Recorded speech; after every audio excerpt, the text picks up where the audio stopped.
I knew Peter Lougheed, having covered him as a much younger journalist. Justin Trudeau is no Peter Lougheed.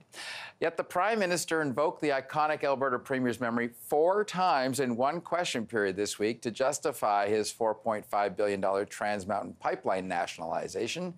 By way of a historical parallel, Lougheed's government did invest in the fledgling oil sands and more. The progressive Conservative Premier bought hundreds of rail cars to better connect with a West Coast port where his government built its own grain terminals. He even bought a regional airline because he didn't believe Alberta was well served by the larger carriers. But Alberta in the 1970s had billions in surplus cash to do it. Lougheed had voters solidly behind him, and he wasn't acting against the wishes of another province. Unfortunately for Trudeau, his government can't afford the Trans Mountain Pipeline buy, has badly fractured public opinion, and he is steamrolling ahead over the objections of British Columbia with the 3rd largest GDP in the country. Even so, it's interesting to extrapolate Lougheed's fierce and fearless protectionism to a prime minister who insists his costly defense of the national interest is no pipe dream.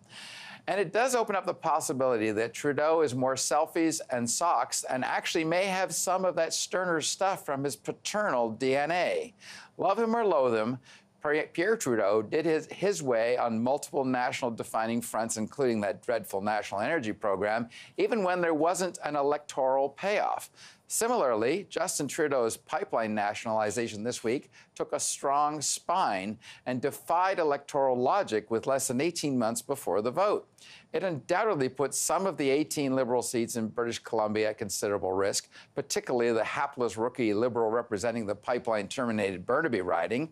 It may cost him support in Quebec, which takes a dim view of federal intrusions, and the party's Atlantic Canada bedrock probably wonders why their Energy East pipeline didn't get such exceptional Trudeau attention and financial support. Meanwhile, it's unlikely there'll be any offsetting gain in his current 3-seat Alberta holdings. And if there's any consolation for Trudeau, it's that he had Conservatives gulping protest against the purchase in the House, knowing in their hearts there probably wasn't a realistic alternative to the buyout. He's a long way from being a Lougheed-caliber politician, but having acted against his own partisan interests on a crucial national file, perhaps Justin Trudeau can look in the mirror and see shadows of Pierre Trudeau looking back. Although being a mirror, particularly when it comes to reflecting Alberta's interests, it's a reverse image. And that's the last word.